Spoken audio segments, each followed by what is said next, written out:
When you play the Game of Thrones, you Subscribe and like. or you die. There is no middle ground. All right, hello YouTube. Welcome back to the Grease Comedy YouTube channel. Today's video, we're going to be talking about a theory that I feel like is more common in the community. It's just not one that I've really talked about because I've never really known the most amount of information. I knew like a general why it was a thing, but today's video, we're going to talk about Littlefinger being the father of Robin Arryn. And so I'd love to hear your guys' reasoning as to why you maybe believe this or don't believe this theory before we get into it. Because, again, I am not the most educated person on this theory, and so I'm kind of looking at some of the more general arguments that I found when trying to research this theory. And so we're going to talk about a couple of those, and we're going to get into all that. But before we do, if you guys would like to learn more about A Song About Some Fire, consider subscribing, and we are going to be covering House of the Dragon Season 2 when it does come out as well.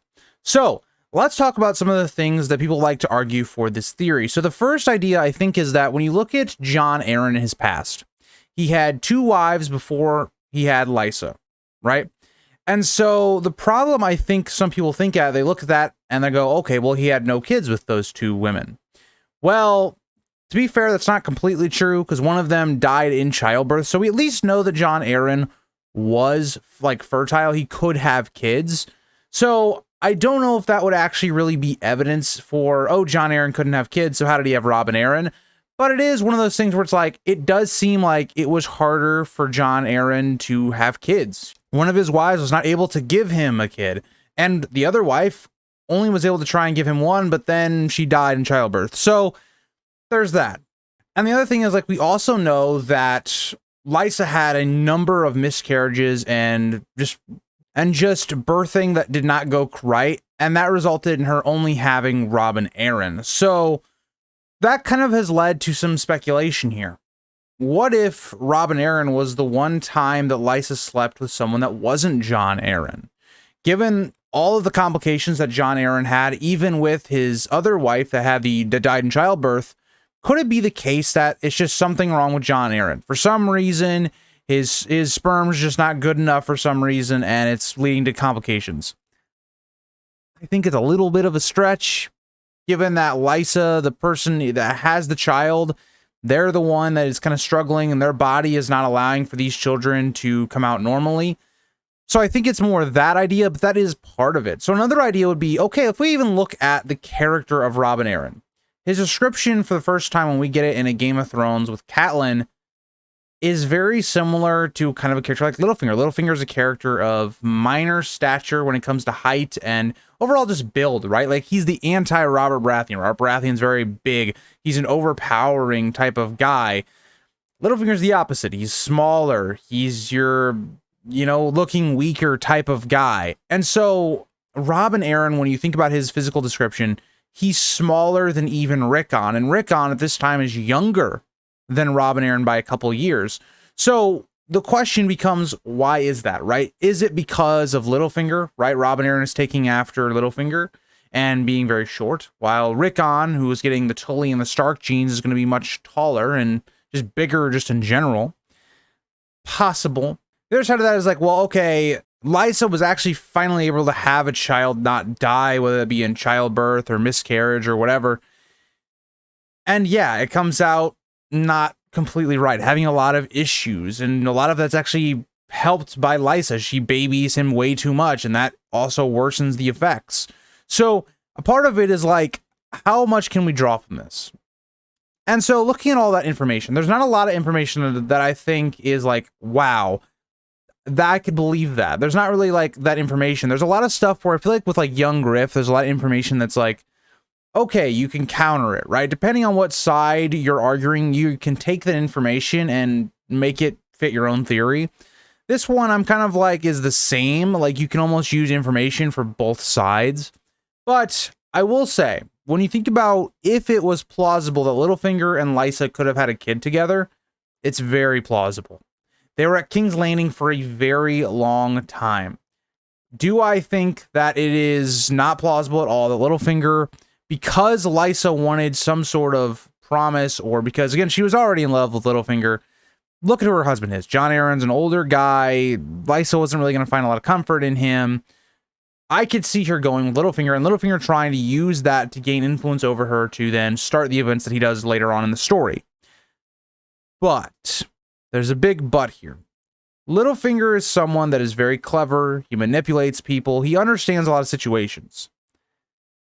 I don't know if Littlefinger would have taken that kind of a risk, given that Varys is here, and Varys would be looking for anything to get Littlefinger out. Given the amount of people here that would have probably seen Littlefinger's movements, I don't know if the two would have been in a situation where they could have been alone to have had sex at least, once or multiple times. Just not something that happens in the Red Keep that doesn't get told, right? Like Cersei and Jaime is one of those things where it's like, you might be saying, oh, well, they got away with it. It's like, yes and no. A lot of people already knew, right? Renly, for the most part, probably knew already. Varys and Littlefinger both knew already. It's like, there's a lot of people that already figured that out. So when you come to this idea, it's like, I don't know how plausible it is that they would have done it and gotten away with it, right? Because it doesn't really seem like anyone suspects what we're talking about in this video in this world, right? It's not something where, like, if you want to look at, like, Jon's parentage, where people suspect, oh, it was Ashara, oh, it was Wyla, it was whoever. In this, no one really suspects or has any idea that maybe Littlefinger could be Robin Arryn's father. Now, if we even go further, we know that Littlefinger and Lysa had already slept together at this point, so it also adds some, validation to this theory.